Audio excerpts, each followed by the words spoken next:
Good morning সবাইকে। তোমরা সবাই কেমন আছো? আশা করি তোমরা সবাই ভালো আছো। আমিও খুব ভালো আছি। তো চলে এলাম ইন্টারেস্টিং ব্লগ ভিডিওর সাথে। দেখো আমার বাড়িতে কত সুন্দর ফুল গাছ লাগিয়েছিল, তাতে অনেক ফুল ফুটেছে।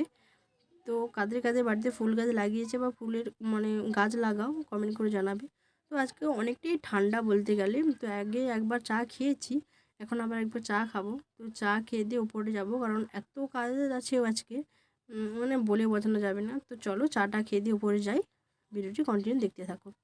তো দেখুন এখন উপরে চলে এসেছি। তো দেখো কত সুন্দর আকাশটা লাগছে, হালকা হালকা রোদ বেরিয়েছে, চিকচিক করছে তাই। তো এই থালাগুলো দেখে ভাবছো যে কি হবে। তো তোমরা আগের ভিডিওতে আমরা দেখেছো যে আমাদের গয়না বড়ি দেওয়া শুরু হয়ে গেছে। তো এখন বসে বসে গয়না বড়ি দেওয়ার জন্য আর এই থালাগুলো সব পোস্ত তিল সব বিছিয়ে নিয়েছে। আর এদিকে মা পোস্ত এই বিড়িটা ফাটাচ্ছে। তো এখন ফাটিয়ে নিক, এখন বড়ি দেওয়ার জন্য প্রস্তুত হব। তো দেখো যেটুকু পেরেছি বড়িটা দেওয়ার চেষ্টা করেছি, গয়না বড়ি। তো আগের বারে ইউটিউব দেখে দেখে করেছি, এখন আর ইউটিউব দেখিনি, নিজের ইচ্ছে যেমন পেরেছি তেমন করেছি। তো কতটা কি ভালো হয়েছে তোমরা একটু প্লিজ কমেন্ট করে জানাবে। তো আর ভিডিওটি কন্টিনিউ করতে পারিনি, খুব কাজে ব্যস্ততার জন্য।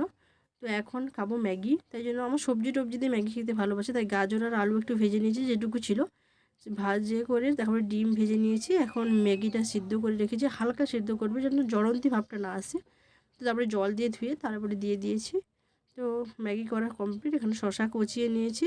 তারপরে দেখো এখন ম্যাগিটা খাবো। ভিডিওটি কেমন লাগলো জানাবে। ভিডিওটি ভালো লাগলে প্লিজ লাইক কমেন্ট শেয়ার করে সাবস্ক্রাইব।